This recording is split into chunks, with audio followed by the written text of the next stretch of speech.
Kalau jumpa lagi dalam program Si Tumpal, kita akan membahas topik yang menarik.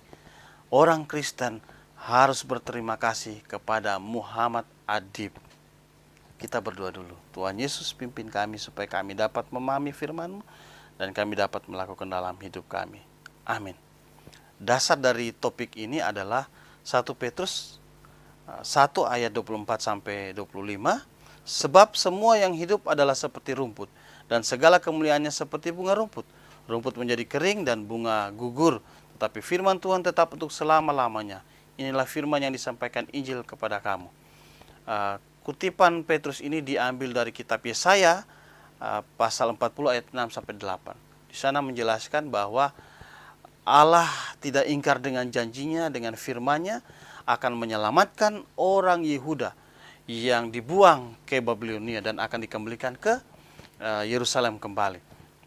Dan firman Tuhan itu pasti akan terjadi. Tuhan tetap menjaga firman-Nya. Dan itu juga berlaku dalam perjanjian baru bahwa penebusan Kristus itu akan terjadi kepada setiap orang yang percaya kepada Kristus, dan penebusan itu terus terjaga sampai kedatangan Kristus nanti. Nah, namun bukan hanya itu yang mau disampaikan, bahwa yang saya tarik adalah bagaimana Tuhan tetap menjaga firman-Nya bagi umatnya. Alkitab adalah firman Allah. Dari Kejadian sampai Wahyu adalah firman Allah. Namun banyak yang meragukan keaslian Alkitab. Bahkan ada beberapa kalangan, bahkan agama lain, mengatakan bahwa Alkitab ini sudah tidak asli, banyak dipalsukan. Namun sejarah telah membuktikan bahwa Alkitab itu sahih, Alkitab asli.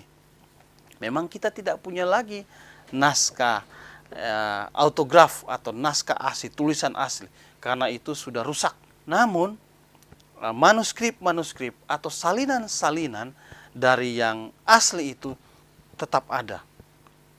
Ribuan bahkan ratusan ribu manuskrip Alkitab, terutama untuk perjanjian lama, disalin oleh orang-orang zaman dulu, secara khusus orang-orang Israel.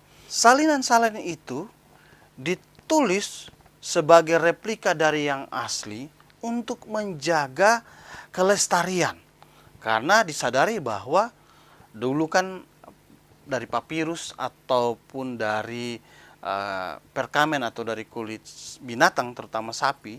Jadi karena disadari bisa rusak, maka perlu ada yang menyalin kembali. Dan pekerjaan ini pekerjaan yang sulit, namun mereka melakukan dan mereka membuat itu tanpa kesalahan.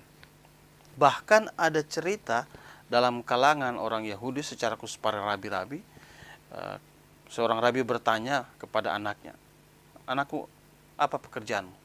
"Aku adalah seorang penulis atau penyalin kitab suci." Rabi itu berkata, "Engkau melakukan sebuah pekerjaan surga. Karena itu harus berhati-hati, jangan sampai engkau menambahkan atau mengurangi. Karena jika engkau menambahkan atau mengurangi, akan menghancurkan dunia ini." Memang ini sepertinya sebuah hiperbola, tapi ini sebuah pernyataan iman. Karena itu orang Yahudi, mereka sangat menjaga keutuhan, keaslian, dan tanpa salah penyalinan tersebut.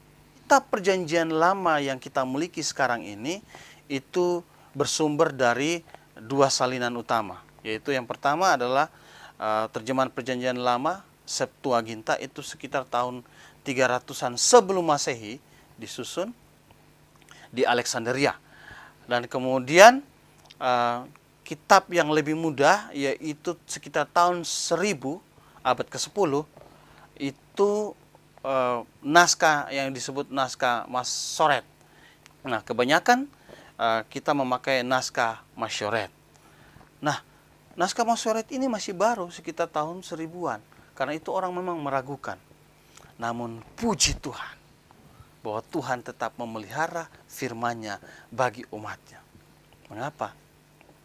Karena sekitar tahun 1947 di Israel, di Laut Mati, satu hari ada seorang gembala Dia menggembalakan domba-domba di sekitar Laut Mati. Dombanya atau kambingnya hilang, tersesat. Dia mencari, dia naik ke sebuah tebing. Kemudian dia lihat di seberang ada tebing, di sana ada celah-celah gua. Dia ambil ali-alinya, dia putar, dia lempar, bukan bunyi kambing tapi bunyi bang, ada yang pecah.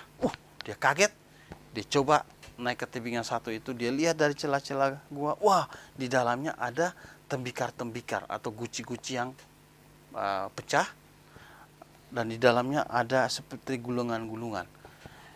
Dia pulang, besoknya dia datang dengan teman-temannya, dan kemudian mereka masuk. Mereka mengambil 7 gulungan, dan ternyata 7 gulungan itu adalah gulungan kitab Perjanjian Lama, secara khusus Yesaya. Dan 7 kitab itu kemudian dibeli oleh seorang penjual barang antik namanya Kando di Yerusalem.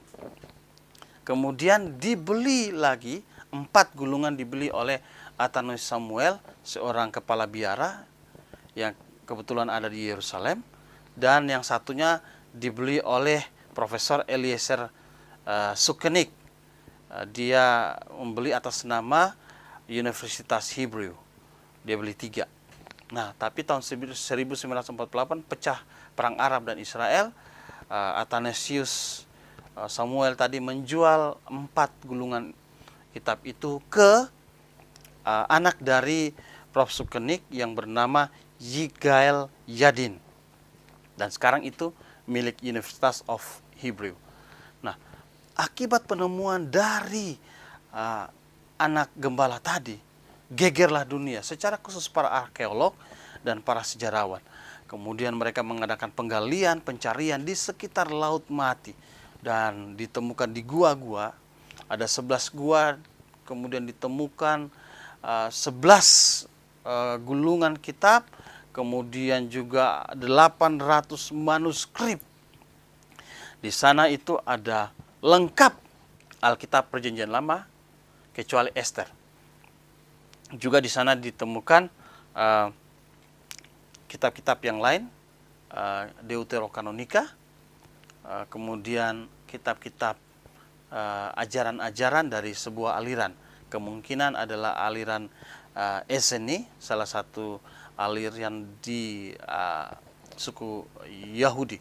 Ternyata naskah-naskah tersebut itu berasal dari sekitar 2150 tahun yang lalu, atau 1150 atau 1200 dari naskah Masoret, dan sekitar tahun 150 atau 200 sebelum Tuhan Yesus lahir. Dari naskah yang kuno setelah diteliti itu sama dengan naskah yang tahun 1000-an atau abad ke-10. Jadi luar biasa. Tuhan tetap menjaga keaslian kitab suci.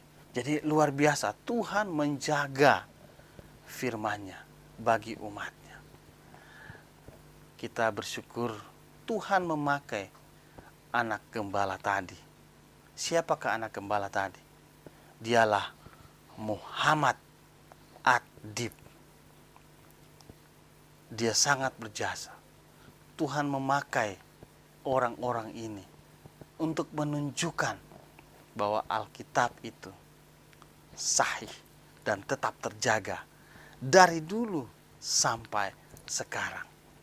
Karena itu, sebagai umat percaya, mari kita tetap yakin akan firman Tuhan yang kekal ini, yang tetap Tuhan jaga bagi kita semua.